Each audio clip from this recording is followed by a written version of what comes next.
Well, I gave you guys a little tasty treat of Ramen Djawadi's score from this season of Westworld.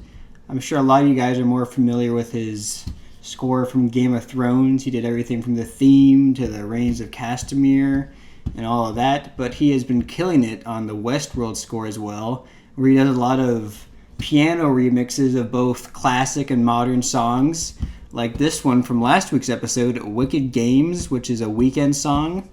And he's also done Paint It Black by the Rolling Stones, Runaway by Kanye. Even if you don't watch the show, which I do recommend you do, it's a great show. Kind of a thinker show, not really a just sit there and watch it in the background show. You kind of have to pay attention a lot. But even if you don't want to put the effort into watching it or pay for HBO or surf the Pirate Bay's ARG, listen to the soundtrack because you can enjoy it separately. Now let's move in to this week's Bigro's tracks of the week. And this week is basically all tracks, a lot of singles, not many albums. But starting off, we have Shy Glizzy, aka Hefe, Lonely Vibes. We got a song from Mr. Glizzy. He's been releasing a lot of steady content over the last couple of years. Basically an album or two every year. They've all been pretty consistent. He's not the most popular artist of all time, but if you listen to one of his songs and you like his style, then you'll pretty much like a lot of his songs, because a lot fall into that same sort of melodic flow vibe type feeling. And this one's his more lonely vibes.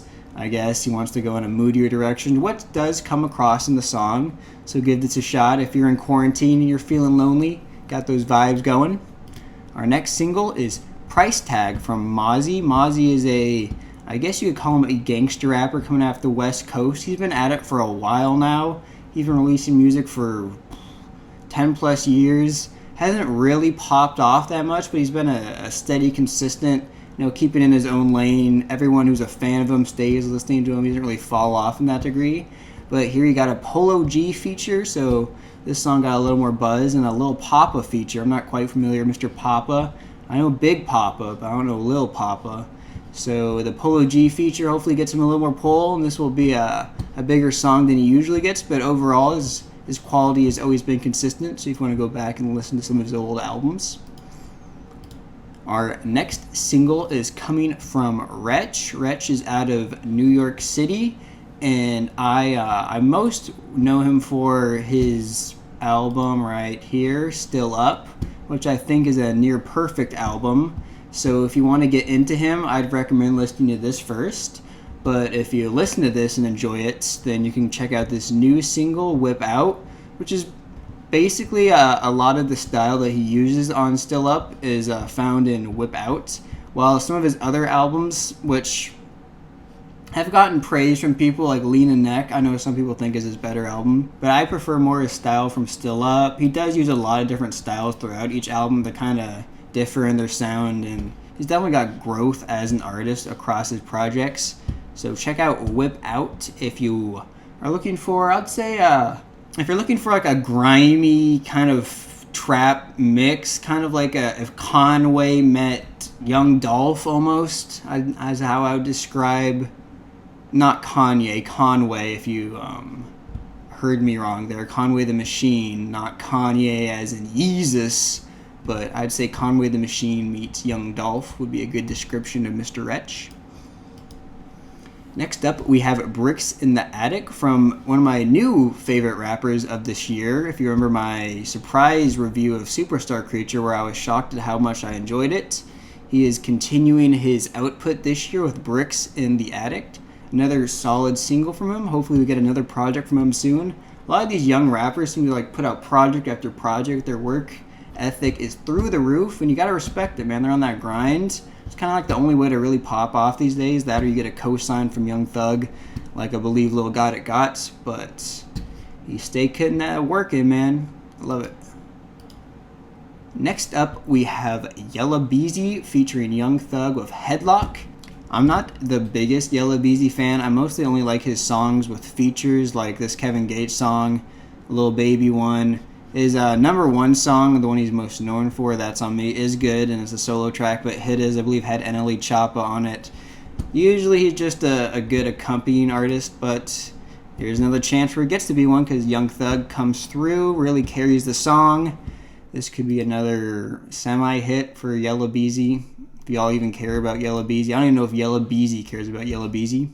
But next up, we have an artist I got the pleasure of seeing live, IDK, who also released probably my favorite song of all time. I'll show it to you right here. It's not even in his top 10 songs, what? But, right here. No Wave featuring Denzel Curry, probably my favorite song of all time at the moment. We have another single from him, In My White Tee. IDK stays consistent. If you didn't listen to last year's Is He Real, it was a very good, I'd call it a concept album where he kind of like struggles with the idea of religion and against religion throughout, i.e. the very subtle symbolism on the cover with the sheep and the goat. But In My White Tee, he goes back more to his I Was Very Bad style, where it's more about his experiences growing up in Baltimore. So give this a shot. Next up, we have, I know I told you there's a lot of singles this week. We have Polo G's D&D. Not sure it's for Dungeons and Dragons. I don't know if our boy is a dungeon master, but Polo G continues with, I think, probably his best single. Well, I don't know if he'll go stupid, but this is tough. No, I'm going to say, I think this is his best single since Pop Out. It's probably going to get him the most play. I know Go Stupid's got a lot of plays, but I think this is going to pop off. I think it's a good song. I'd say it's more in the style of a lot of the stuff from Die a Legend besides Pop Out, because Pop Out's kind of the outlier in that album that kind of sounds a lot different than a lot of the other tracks. So I think this is more in his more introspective, vivid picture of the street direction, but also has a catchy hook. So we could see this being his next hit. Oh, and we have once again another single, this one being Bali by Rich Brian, formerly Rich, I guess it's offensive to say now, so I can't say that's why I changed his name, but featuring Guap Dad 4000, who you know I've been covering a lot these last couple weeks. They combined together for probably my favorite Rich Brian song since his pop-out hit, which was That Stick. If you haven't heard that before, by far his best song. He's really kind of, I'd say he's taken a turn for the more mainstream kind of generic since then, but he seems to be coming back with a little more distinct voice, distinct style in Bali. I like it a lot when he collabs with his 88 Rising group, so maybe he can pull some influence from them and really expand and go back in the interesting direction he was when he was still Rich blank. And our final new single of the week is coming from our new favorite, I don't know what I should call him, I guess our new mysterious icon of hip-hop, RMR, who, if you're not familiar with, went kind of viral with his gangster remix cover of a Rascal Flatts songs called Rascal.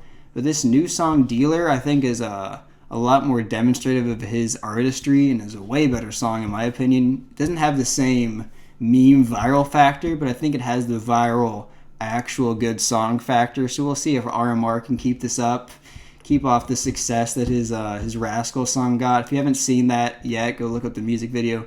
Pretty entertaining stuff, only for the visuals alone. I wake up and teardrops, they fall down like rain. And so moving on to our only album of the week. Holy shit, I completely forgot about Sex Beat, which technically wasn't a song from this year. It was actually a song from, I believe, 2 years ago. But if you haven't been watching all these Instagram lives that have been going on, they've been doing a lot of beat battles, song battles. All these rappers are trying to keep the fans happy while we can't be getting a lot of new music from the studio. So in a Lil Jon versus T-Pain battle, Lil Jon played this unreleased song. T-Pain liked it so much, he hit up Usher and told him to release it. And here we go. We have the sequel to Yeah, Sex Beat, who I saw Mr. Melonhead hating on earlier. And I'm going to say he's wrong on this one. It's not exactly Yeah, but it's way better than I thought it was going to be. And I think it's a fun song. I could catch myself playing this on repeat a couple times. You know, on my sex beat. My sex beat. Ooh. I think it's a worthy successor to Yeah. Be it like 16 years after the first one came out. That's whatever. These boys still got it. They haven't left their prime yet. Maybe a little bit. But now, our only album of the week, we have Tory Lanez, The New Toronto 3. If you're familiar with Tory Lanez's more recent output, a lot of his more melodic stuff that was seen in the Love Me Now album and the Chicks Tape 5, well, this is his more rap side in the New Toronto series, which were a couple mixtapes released before now. But with the New Toronto 3, we have a return to his rappy rap side, and the first half of the album is great. Basically, every song is good. And then towards the end, he kind of moves more into that melodic side that I don't love as much as I love his rap style that I think is probably best shown on the Meek Mill song, Lord Knows. If you haven't heard that, I'd check it out. Probably the best ever heard Tory Lanez, and made me a fan when I originally thought he was just a goofy dude trolling people over Instagram and shit, which he also still is, but he's also pretty talented. I'll give him that. He also has a D&D song, and knowing Tory Lanez, this probably is Dungeons & Dragons, so give this a shot if you want to have maybe a different opinion or have your opinion change on what you thought Tory Lanez was capable of. And then we also have one more treat. This is a old mixtape from Future, but it was just recently released onto streaming services finally. So give this a shot, 56 Nights. If you don't know the story behind this, DJ Esco was held in an Arabian prison for 56 nights.